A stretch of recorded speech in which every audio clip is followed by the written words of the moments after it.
My name is Tim Blumentritt, and this presentation discusses the characteristics of decision makers in strategic management. The focus here is on the people who decide what a firm will do and guide its actions in pursuit of performance. This includes the leaders that are employed by the firm, as well as the firm's stakeholders. To begin, we need to differentiate between leaders and stakeholders. A firm's strategic leaders include people with executive positions. While a leader is technically anyone who has followers regardless of the position they hold, a strategic leader is a person whose decisions have the potential to influence the trajectories of a company. We're mostly talking about people with titles like CEO, President, Vice President, and Managing Director. SIR. The definition of a stakeholder is any person or party who has an interest in the activities or performance of a firm. The last half of this presentation covers a stakeholder impact analysis for understanding how firms respond to these people. Interestingly, the people who represent key stakeholders can overlap with the leaders who make strategic decisions. For instance, at a publicly traded firm, the board of directors is the body that represents the firm's shareholders as well as other major capital providers. However, it is common for the board to also include members of the senior leadership team, like the CEO, making the composition of the board a blend of stakeholders and strategic leaders. So while this presentation distinguishes between the two, in practice there is often overlap among them. Let's start with leaders. Again, a strategic leader is anyone who has the positional power or influence to make strategic decisions. The senior leaders of a firm, the individuals who hold those jobs, are responsible for making decisions on behalf of the firms for which they work. But recall that this entire course is about understanding a firm's strategic management process and a firm's pursuit of performance. In other words, even as we are focused on firm-level dynamics, we can't forget that it is individuals who act on behalf of it. This means that to understand a firm's strategic decisions, you have to know the nature of the people holding positions of power or influence. Over the next few slides, I briefly touch on 4 characteristics that influence any individual's strategic decision-making. They are attributes of the leader as a person, the situations in which they find themselves, the data and information they have available in making strategic decisions, and the effects of humanness in decisions-making generally. The first thing to know about a strategic leader are the characteristics that make them who they are, as a person and as a professional. The nature of the person shapes how they will approach strategic decisions. The characteristics that make us who we are form the lens through which we see the world, at work and otherwise. Just as those characteristics serve as the foundation for our personal and social lives, they do for our professional lives as well. Similarly, each person has their own professional background and competencies. Our training and experiences, in particular, will influence our preferred way to approach decision settings. A senior executive with a history in marketing will see a problem from a different perspective than will someone who came up as an engineer. All of this means that how a person develops into a leader and a decisions maker over time will influence how they approach strategic decisions in the present. And since each person is different from every other, 2 managers may make very different decisions even if they have the same information and are in the similar situations. Who you are matters in strategic decision making. Further, strategic leaders find themselves in lots of different types of situations. While most of the decisions made by any executive over the course of a day are operational in nature, strategic decisions are often weightier. How a leader handles any particular circumstance, especially one that may be stressful or high profile, will certainly influence the decisions that they make. The situations underlying strategic decisions are often complex, but certainly will include a few things. First, the organizational role held by the strategic leader dictates the hierarchical responsibilities associated with it. It is the formal articulation of what the person owes to the people around them, like their bosses, their coworkers, and their subordinates. Leaders in higher profile jobs make higher profile strategic decisions. Beyond formal job duties, a strategic decision can create other pressures.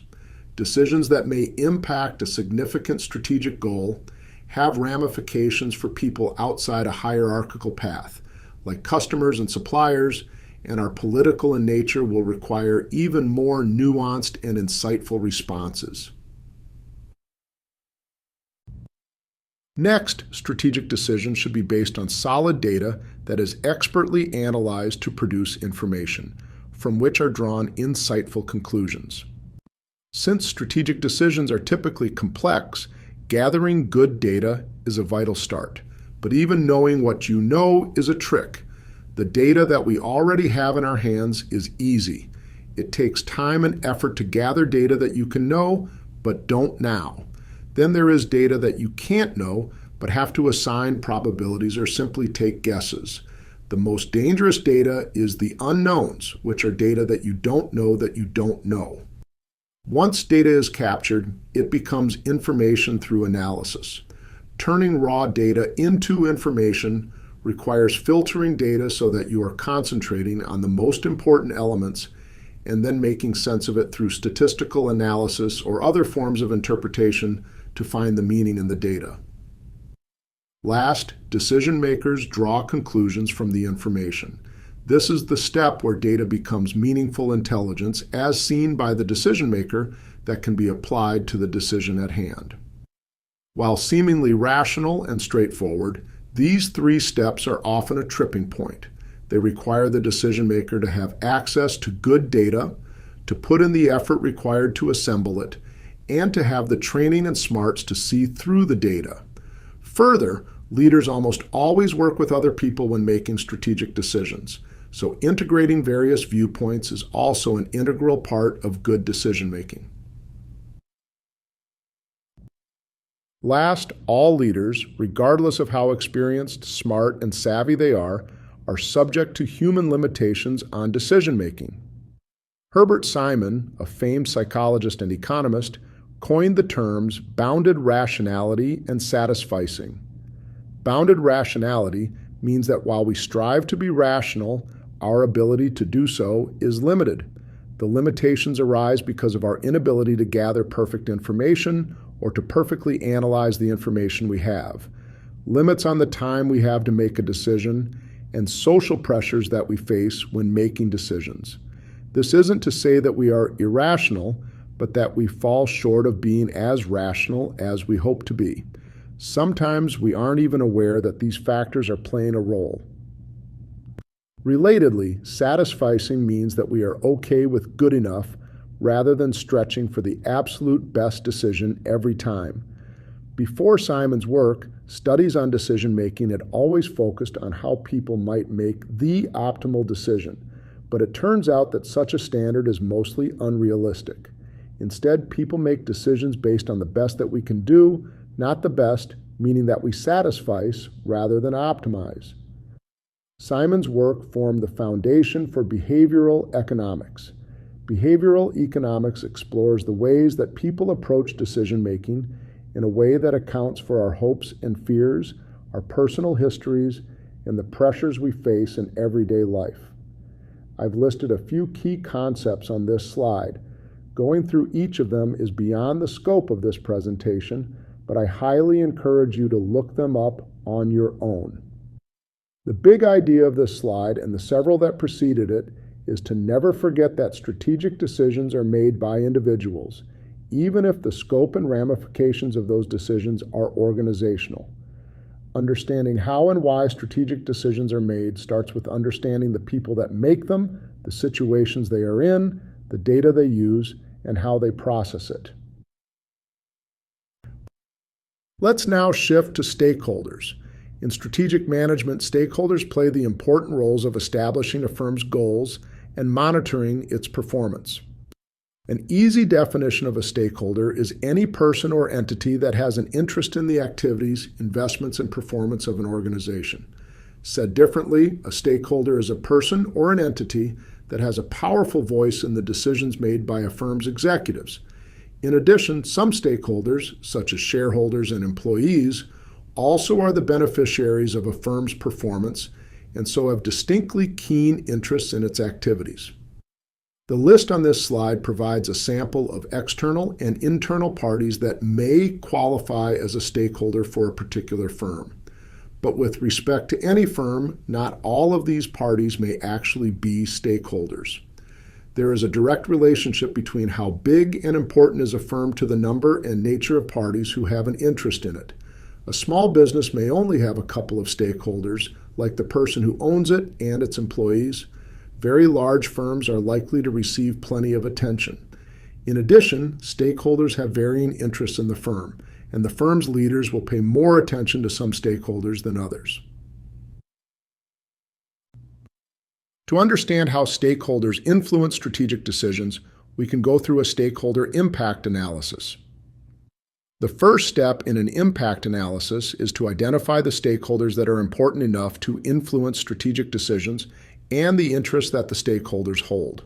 A firm's employees, shareholders, board members, and local community will almost always qualify as stakeholders for a firm, but each of them has different interests in a firm. Employees want to make good money at jobs they are confident will continue to exist.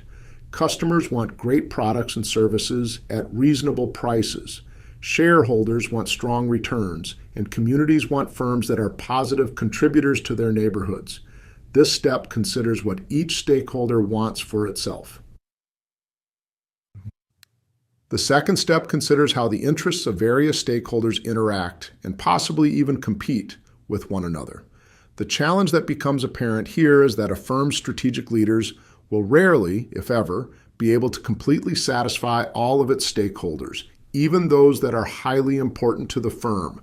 For instance, improving the lot of employees by offering higher salaries costs money, which would either lower the firm's profitability or force it to raise the price of its products and services, both of which would be detrimental to shareholders and customers. This is the reason that trade-offs are inherent in strategic management. Any stakeholder's impact on a firm's strategic decisions grows, along with the power and the urgency of its interests. Stakeholder power increases with the ability to exert pressure on the firm's strategic leaders. For instance, the board of directors of a publicly traded firm has the power to hire and fire the firm's CEO, and firms that rely on debt for their capital structures can be pressured by their banking partners. These types of actors will always have influence over strategic decision makers. The power of a stakeholder group can vary over time and circumstances. Urgency describes the situational impact of a stakeholder on a firm's strategic leaders. The media typically will be a low-impact stakeholder. However, if a firm gets caught up in some sort of controversy, managing the press will quickly take higher priority. Considering power and urgency should remind strategic decision makers to focus their attention on the stakeholders that have the greatest influence over the firm. The last element of the impact analysis is actually engaging with stakeholders through strategic decisions. Since a firm's leaders can rarely fully satisfy every stakeholder, they must make choices about how to balance the firm's response to the variety of pressures that they face, making decisions that they believe will lead to the greatest levels of overall performance. In doing so, leaders articulate which stakeholders take precedence, what initiatives and investments they will choose to pursue, and what things they will sacrifice. I'll conclude with a quick summary. This presentation covered strategic decision makers. I consider both the executives who make the decisions and the stakeholders who influence the decisions to be important players.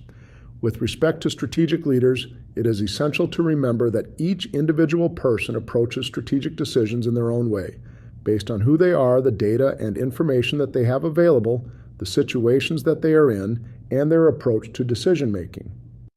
Stakeholders are parties that have interests in a firm. The way to understand which stakeholders have the most influence on a firm is through a stakeholder impact analysis. This procedure guides you the steps necessary to understand the different interests that exist, how those interests interact, and which interests will take precedence in the decisions made by strategic leaders.